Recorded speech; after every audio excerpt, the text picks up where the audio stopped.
Good afternoon, I am Dino, and for this afternoon, I'm going to perform a return demonstration on rectal medication administration. So this is another route. This is as compared to the oral route, rectal medication administration is through the rectum. It is a temporary relief when the patient cannot use or swallow medication through orally. It also induces defecation, also relieves pain and irritation, also treats fever, and also induces peristalsis and defecation for those patients who have difficulty, or who are patients who are constipated. So we'll proceed right away with the demonstration. So we're going to review the doctor's order for the administration, the drug, the route, the time of administration, and also the patient. So assuming that the patient's name is here, also the drug, we have here Bisacodil or Dulcolax. The time which is supposed to be administered is at 5 p.m. and also it's going to be applied rectally, and also we have here a suppository. So now after reviewing the doctor's order, we're also going to review the medical record of the patient. We'll check if there is any history of rectal surgery or bleeding. So assuming in the record that the patient is clear from any of those, we're going to proceed. So we're going to first wash our hands. Okay, so we're going to wash our hands. Okay, so I have here my alcohol. Perform hand hygiene.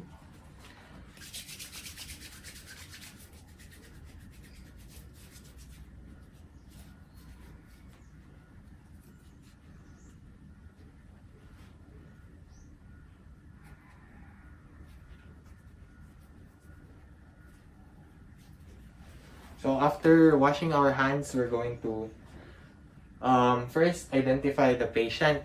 So may hapon, ma'am. So, kinsa kay tatong ngalan? Sige, so, Ma'am Claire. So, ako din ang nurse na gi-assign ni mo ron, si Dino. So, nara ka idea sa itong buhatan nun, ma'am? Sige, so, patumaron na ikaw tambal rin, ma'am, since it's almost 5. And, kani siya, ma'am, ako siya ipaagi sa imuhang lubot, since maglisod makagtulon. And karon ma'am, mga ko consent if okay na ba ni mong proceed patumaran kang tambal? Okay lang, sige. So, karon ma'am, expose na ako imuhang bottom half, okay? Pero dire ra taman, dayon si anda mong gamit, okay? So, after washing our hands, no? Again, I'll wash my hands.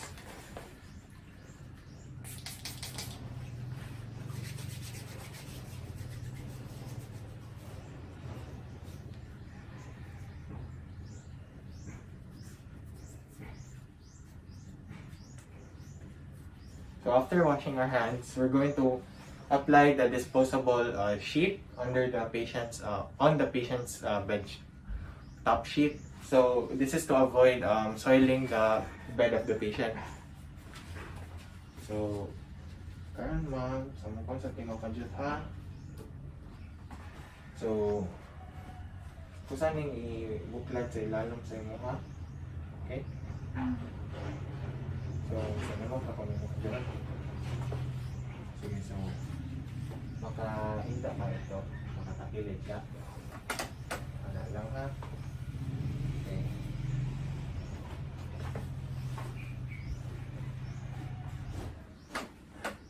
Okay. So, makaanak ka gamay. Okay. Sige. Makaisa kasi yung lubot.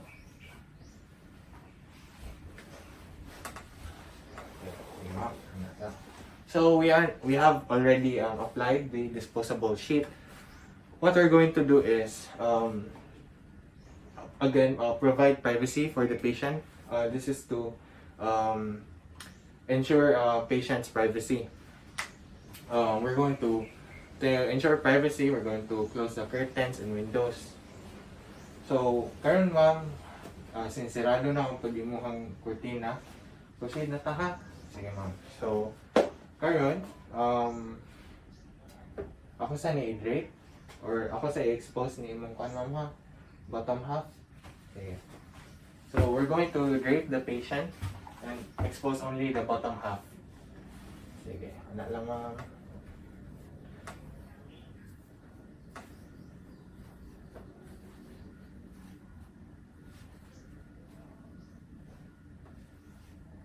So, makaya ni mo kuan ma'am. Islog sa diri gamay. Ana, dayon. Akong ipabuhat ni mo ron ma'am is pili ka mo ligid dito. Side takilid ra, higa pa takilid din ana. Alam.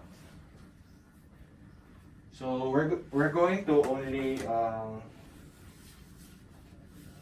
we're going to expose only the patient's legs for this demonstration. So I have here a mimic of the anus. This is a plastic cup covered with a Manila paper. So this is going to mimic the patient's anus. So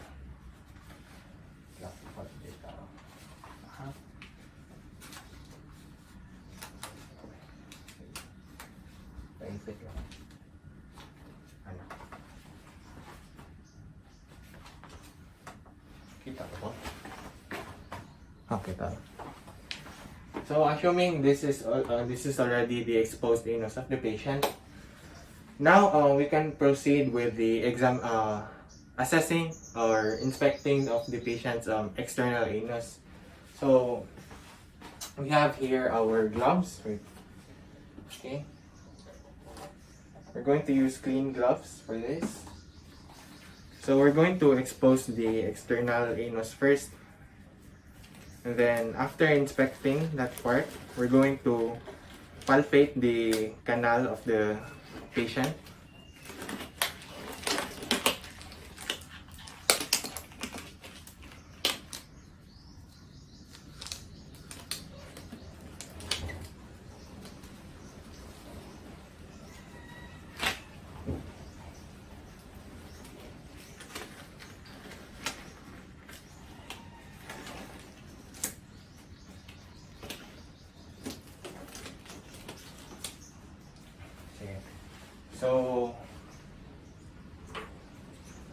So I'll carry the lube in case. So I'm going to assess the.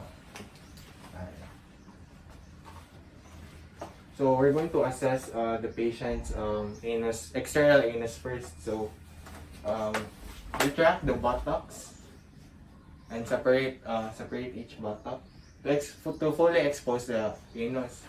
So we can see here the anus. So assuming there are no skin conditions or bleeding, so we can now proceed with the palpation of the anal canal and also the walls of the rectum.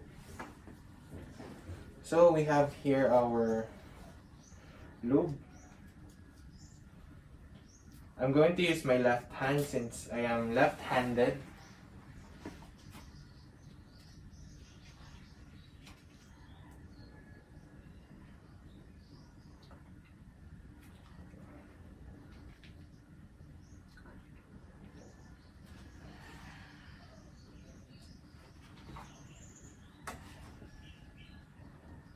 So I'm going to insert my finger in the patient's anus, and we're going to again retract, then palpate the anal canal first in a 360 motion. So this is to check if there are no obstructions or any discharges in the patient's canal. So ako lang I forgot to mention, before inserting, we need to let the patient breathe in and breathe out. So we're going to do that again. So, ma'am, ako na insert ang akong tudlo ha. So, breathe in lang sa imong kuhan. Ba, okay? Breathe in, breathe out. Ako na insert. Okay,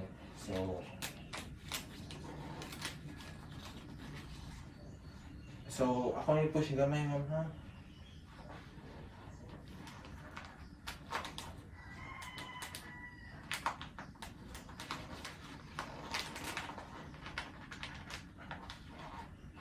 Ito lang ha. Thank you. So, there are no obstructions or any masses. And we're going to check if there is any discharge, and there is no discharge. So, there are no contraindications when inserting the rectal suppositories. So, now we're going to insert the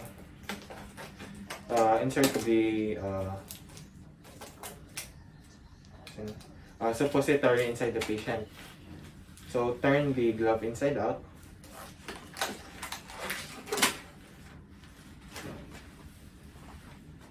And apply gloves again. Another set.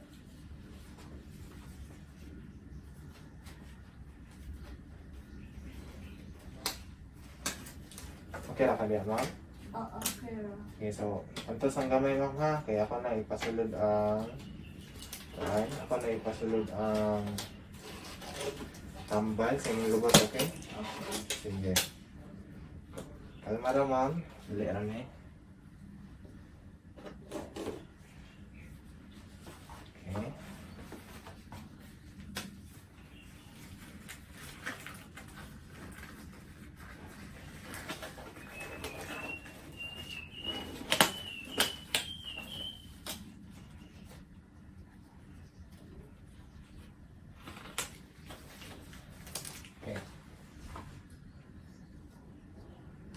So for the application of lube, we can put the lube on the disposable sheet or also on the glove. I prefer to do this instead.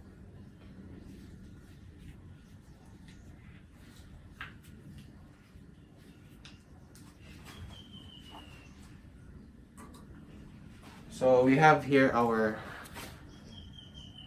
bisacodil. This is the rectal suppository. Shout out Lola.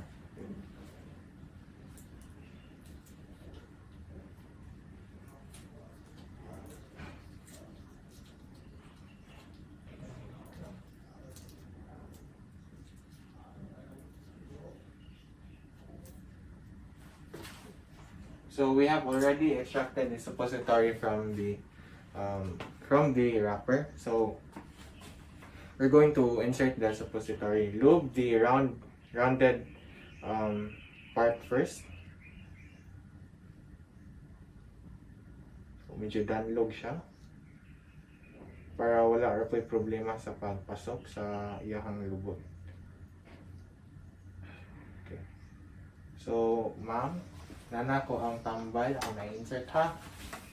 Sige, na lang. Retract. Breathe in, ma'am. Breathe out. Ako nag-insert. So, after inserting, we're slowly push. Higin ako na, ma'am. Okay.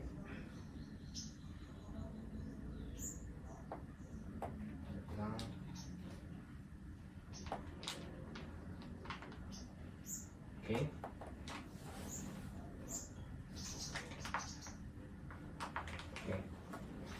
Okay, ma'am. So, now we have successfully inserted the suppository on the rectum of the patient. Now what we're going to do is let the patient maintain this position for 5 minutes, and we'll see if the suppository will be ejected from her anus. So, current ma'am, since I-insert naman, kuha lang is palihog na kung maintain ani na position. Then balikan natin ka after 5 minutes, okay? Pwede pa trapo. Wait, tapon, di ka before kung lakaw. So, we're going to let the patient maintain the same position for 5 minutes.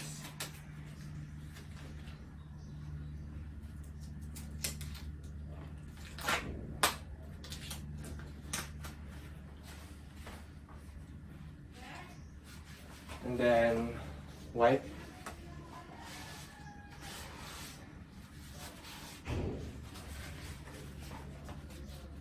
Okay. So balikan ng tikaw, ma'am. After 5 minutes, okay? So we'll be back after 5 minutes. So assuming 5 minutes has already passed, we're going to enter the room. Patient. So yung hapon ma, palay check imong lubot ha if na luwa ba. Okay, so na-insert naman. Okay. Kaya ma'am, so karon ma'am, akong insert nimo is bisacodil. Mato siya good colac. So you should feel ano ma'am, kanang makalibang, feeling nimo kalibangon ka after maybe 30 minutes. More or less that time range within 30 minutes, okay? And then wala ra kay gana ka mag-passes if ever malibang ka, makaya na niya magtindog. Sige. So expect within 30 minutes ma'am ha na kuan na makalibang ka or kalibangon ka, okay? Sige, so balikan lang tika after mga 30 minutes, okay na ma'am? Sige. So we should monitor the onset of the drug after 30 minutes to see if the effect has took place on the patient's body. So assuming 30 minutes have passed, and we're going to check in on the patient again. Sige ma'am, so may hapon. Kumusta atong pamati ran? Kalibangon na gagawin ko. Kalibangon na? Sige, so magpa-assist ka o tindog? Dilera. Dilera, okay. So karon ma'am, meron to siya ma'am. So if ever nakay ganahang kailangan na mo, nakay call light dito ha. Sige, and meron to siya ma'am. Thank you kaayo. So ayaw ra kung gipod din mo ang kakalibangon. Sorry kay sa abala. Okay, so after that, we're going to record what we have, record everything from the time of administration, the medication, name of the patient, and how it was administered, and so on. So after that,